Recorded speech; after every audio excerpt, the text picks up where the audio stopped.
ভিডিওটা করা হয়েছিল অনেক দিন আগে, কিন্তু ছাড়া হয়নি। এটা ছিল সেই দিন যখন মা হুট করে বলল, চল আজ আমরা শাহজাহানপুর দিয়ে ঘুরে আসি।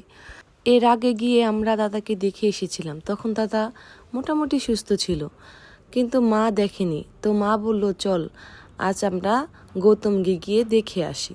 তো আমি, বৌদি, আমার ভাস্তা সবাইকে নিয়ে আমরা চলে গেলাম দাদাকে দেখার জন্য। কিন্তু আমরা গিয়ে দেখি দাদা বাসায় নেই, দাদা হসপিটালে গিয়েছে। দাদা একটু অসুস্থ বেশি হয়েছে, তাই বৌদি তাকে টাঙ্গাইল নিয়ে গিয়ে, কিন্তু দাদাকে আর জীবিত দেখা হলো না।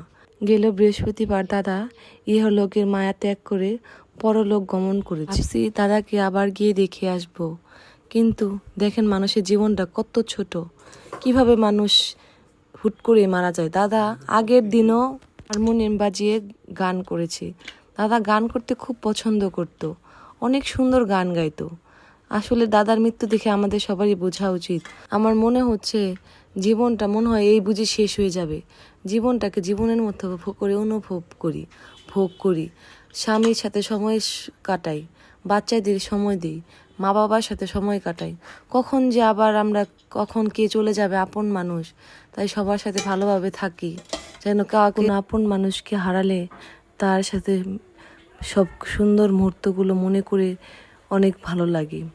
সবার সাথে সুন্দরভাবে ভালোভাবে থাকি, যেন ওই মুহূর্তগুলো যেন মনে করি। কেমন জানি মনে হচ্ছে দিনটা যেন অন্ধকারময় হয়ে যাচ্ছে, মনে হয় না আলোর পথ আর খুঁজে পাচ্ছি। কি যে লেগে গেছে জীবনে, শুধু অন্ধকার অন্ধকার মনে হচ্ছে, ভালো লাগছে না এখন আর। কেমন অস্থিরতা বোধ মনে হচ্ছে। যাকে দুদিন আগে দেখে আসলাম এখন সে মৃত, তাহলে মানুষের কি গ্যারান্টি আছে? জীবনে কোনো গ্যারান্টি নেই।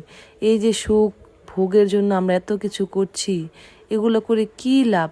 একদিন তো মরেই যেতে হবে।